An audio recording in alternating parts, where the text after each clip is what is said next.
ఒక్కసారి కొమ్మూరి గోల్డ్ కి కాల్ చేయండి. తాకట్లో ఉన్న మీ బంగారాన్ని విడిపించి మార్కెట్ ప్రైస్ కి వాళ్ళు కొనుక్కుని మిగతా డబ్బులు మీకు ఇచ్చేస్తారు. బ్రేకింగ్ న్యూస్ చూస్తున్నాం. దక్షిణ అమెరికా దేశమైన కొలంబియాలో ఘోర ప్రమాదం జరిగింది. సైన్యానికి చెందిన C-130 హెర్క్యులస్ రవాణా విమానం 110 మంది సిబ్బందితో ఫ్యూటో పట్టణం నుంచి టేక్ ఆఫ్ అవుతున్న సమయంలో కూలిపోయింది. ఈ ఘటనలో 90 మంది మృతి చెందగా మరో 20 మంది గాయాలతో బయటపడ్డారు. సమాచారం అందుకున్న అధికారులు ఘటనా స్థలానికి చేరుకొని సహాయక చర్యలు చేపట్టారు. మన టీవీ స్క్రీన్పై ఆ విజువల్ చూస్తున్నాం. విమాన ప్రమాదంపై కొలంబియా ప్రభుత్వం తీవ్ర దిగ్భ్రాంతి వ్యక్తం చేసింది. ప్రమాదానికి గల కారణాలపై దర్యాప్తు చేసినట్లు కూడా వెల్లడించింది. కానీ సోషల్ మీడియాలో ఈ యొక్క విమాన ప్రమాదానికి కారణం ఇరాన్ అయి ఉండొచ్చంటూ అనుమానాలు కూడా వ్యక్తమవుతున్నాయి.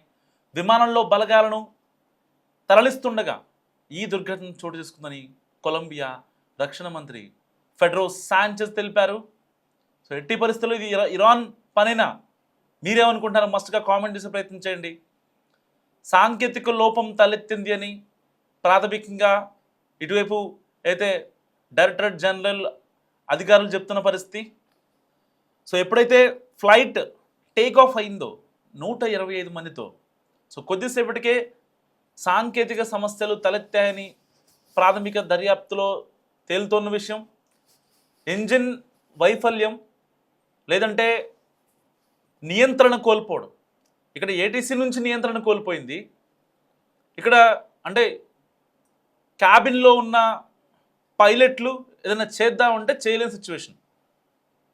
ఇంజిన్ వైఫల్యం లేదా నియంత్రణ కోల్పోవడం వల్లే ఈ ప్రమాదం జరిగి ఉండొచ్చని భావిస్తున్నారు.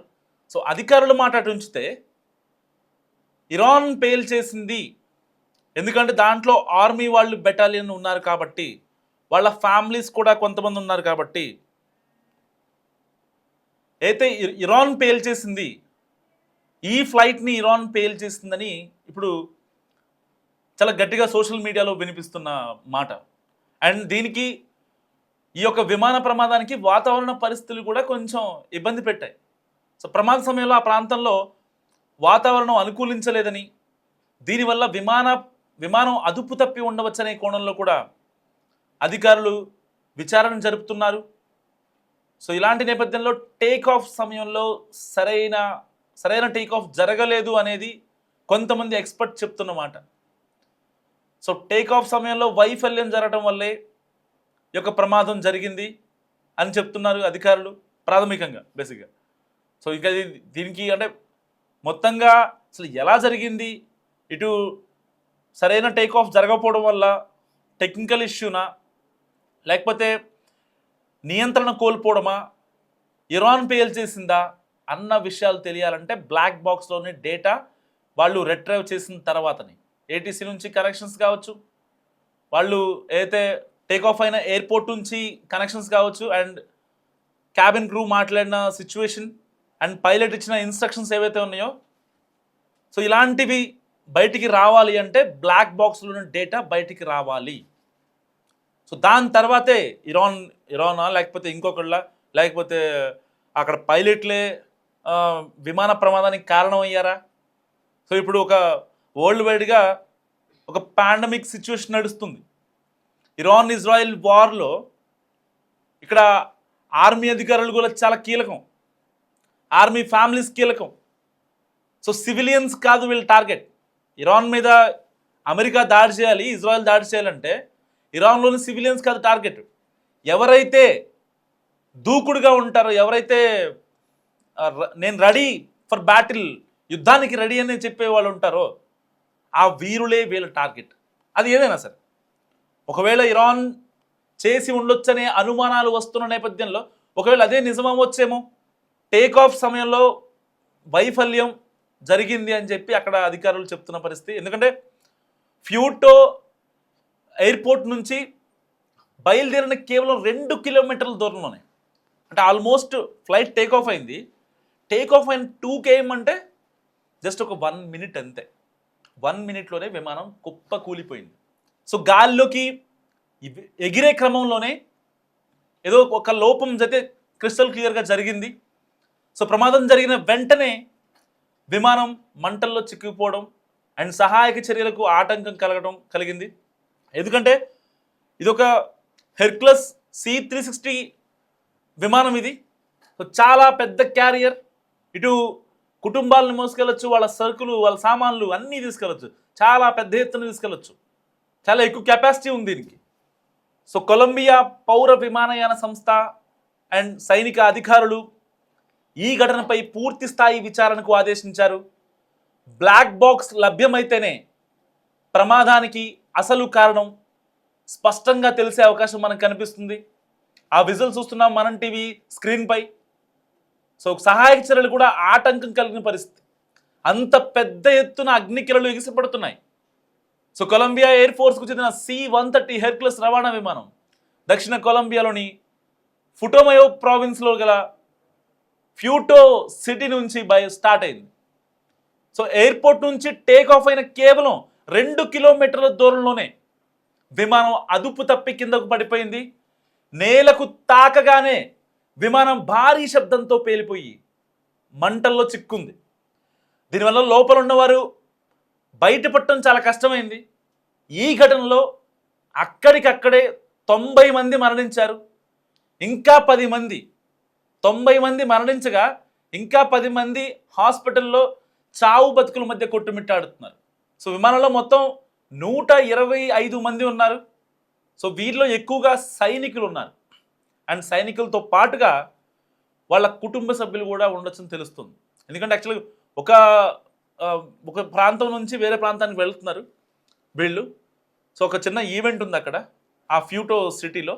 దానికి సంబంధించి వీళ్ళు కుటుంబ సభ్యులు కూడా వచ్చారని మనకి ప్రాథమికంగా తెలుస్తున్న సమాచారం. సో ఎంతమంది సైనికులు ఉన్నారు, ఎంతమంది కుటుంబ సభ్యులు ఉన్నారన్న విషయం ఇంకా మనకి అఫీషియల్గా కన్ఫర్మేషన్ అవ్వలేదు. సో సుమారు 20 మందికి పైగా తీవ్ర గాయాలతో వాళ్ళు బయటపడ్డారు. సో బతికున్న శవాలు లెక్కే ఒక రకంగా చెప్పాలంటే పాపం వాళ్ళ పరిస్థితి అగమ్య గోచరం. అక్కడ విజువల్స్ చూస్తుంటే చాలా దారుణం, విగత జీవులుగా పడిపోయి ఉన్నారు వాళ్ళంతా. మాంసపు ముద్దలు ఏ పార్ట్ని పట్టుకుందామన్నా సరే, ఏ పార్ట్ని పట్టుకుందాం అనుకున్నా సరే వాళ్ళు చెయ్యి లాగితే వేళ్ళు వచ్చేస్తున్నాయి. బాడీని కనీసం స్ట్రెచర్ మీదకి లిఫ్ట్ చేయనటువంటి సిచ్యువేషన్. ఒక పక్క దట్టమైన పొగలు, గట్టిగా అలుముకున్నాయి పొగలు. ఇంకా ఆ మంటలు ఇంకా ఆరలేదు. ప్రమాదం జరిగి ఎంతసేపు అవుతున్నా అక్కడ మంటలు ఆరలేదంటే సిచ్యువేషన్ ఎలా ఉందో అర్థం చేసుకోండి. బయటికి రాలేని సిచ్యువేషన్. బయటికి రాలేక చాలామంది చచ్చిపోయారు. ఇమాజిన్, అంత పెద్ద కార్గో విమానం, ఇటు సామాన్లు, ఇటు 125 మంది జనాలు ఉన్నారు, అండ్ క్యాబిన్ క్రూ ఉన్నారు, 2 పైలట్లు ఉన్నారు.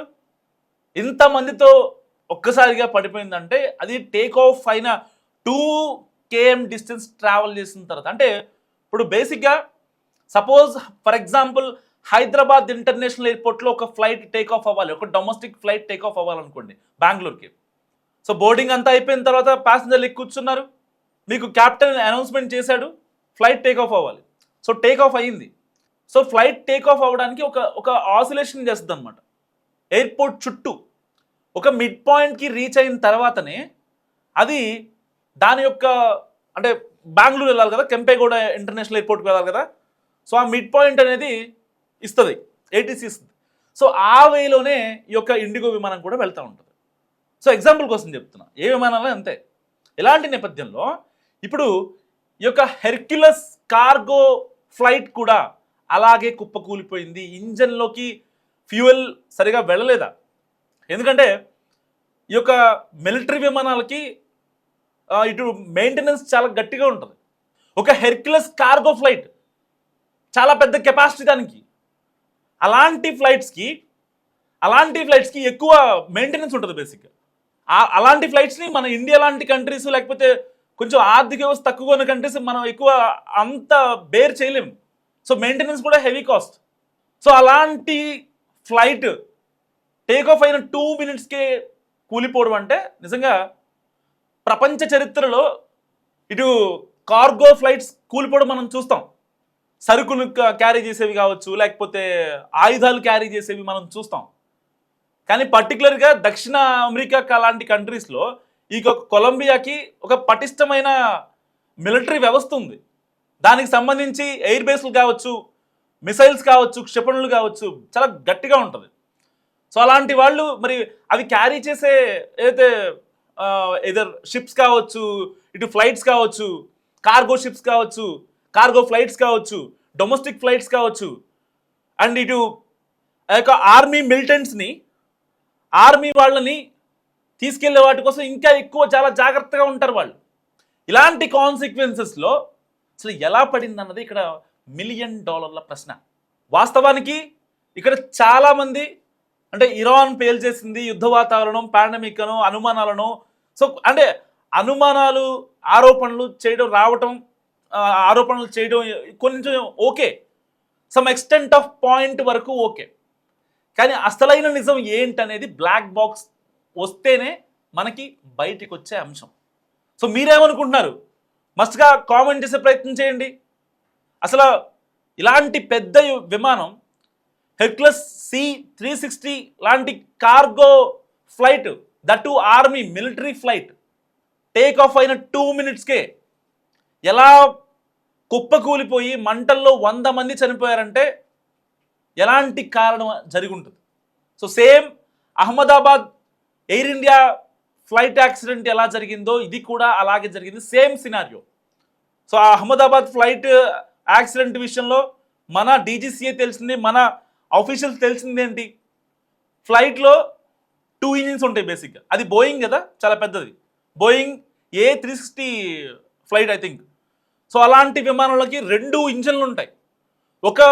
ఒక ఇంజన్కి ఫ్యూయల్ వెళ్ళట్లేదు, అండ్ సెకండ్ దానికి కూడా ఫ్యూయల్ వెళ్ళలేదు, ప్రాపర్గా ఫ్యూయల్ వెళ్ళలేదు. అందుకనే జస్ట్ 2 మినిట్స్కే అహ్మదాబాద్ ఎయిర్పోర్ట్ నుంచి బయలుదేరిన ఎయిర్ ఇండియా వెంటనే కూలిపోయింది. సో ఇప్పుడు ఫ్యూటో సిటీ నుంచి కూడా ఈ యొక్క హెర్క్యులస్ C-160 ఫ్లైట్ కూడా జస్ట్ టేక్ ఆఫ్ అయిన 2 km అంటే max to max 1 minute travel అయింది అంతే. జస్ట్ ఎయిర్పోర్ట్ రన్వే మీద టేక్ ఆఫ్ అయిన ఫ్లైట్ కరెక్ట్గా 1 మినిటే ట్రావెల్ చేసింది. 1 మినిట్లోనే కింద పడిపోయింది. ఆ దృశ్యాలు మనం టీవీ స్క్రీన్పై చూస్తున్నాం. సో మీరేమనుకుంటున్నారు? ఎలాంటి మిస్టేక్ జరిగింది? నిజంగా టెక్నికల్ ఇష్యూనా, లేకపోతే ఈ యొక్క యుద్ధ వాతావరణం, పాండమిక్ సిచ్యువేషన్లో ఇరాన్ కూల్ చేస్తుంది అనుకోవచ్చా? ఎందుకంటే ఇక్కడ జరిగిన నష్టం ఆస్తి నష్టం అయితే ఓకే, ఫైన్, బాగుండేది, సరే, అంటే ఆస్తి నష్టం కూడా జరగకూడదని భావించాలి. కొన్ని ప్రమాదాలు అనుకోకుండా వచ్చేవే ప్రమాదాలు కాబట్టి. ఇక్కడ జరిగిన నష్టం ప్రాణ నష్టం, 100 మంది ప్రాణాలు, 100 మంది మిలిటరీ చెందిన వ్యక్తులు 100 మంది చనిపోయారు. వాళ్ళంతా కొలంబియా కోసం ఒక రకంగా వీరమరణం పొందారని అక్కడి అధికారులు కావచ్చు, అక్కడి ప్రజలు భావిస్తున్న సిచ్యువేషన్ తరుణం ఇది. సో ఎలా జరిగింది అసలు ఈ ఇన్సిడెంట్, ఎలా జరిగింది? మస్తుగా మీరేమనుకుంటున్నారో కామెంట్ చేసే ప్రయత్నం చేయండి.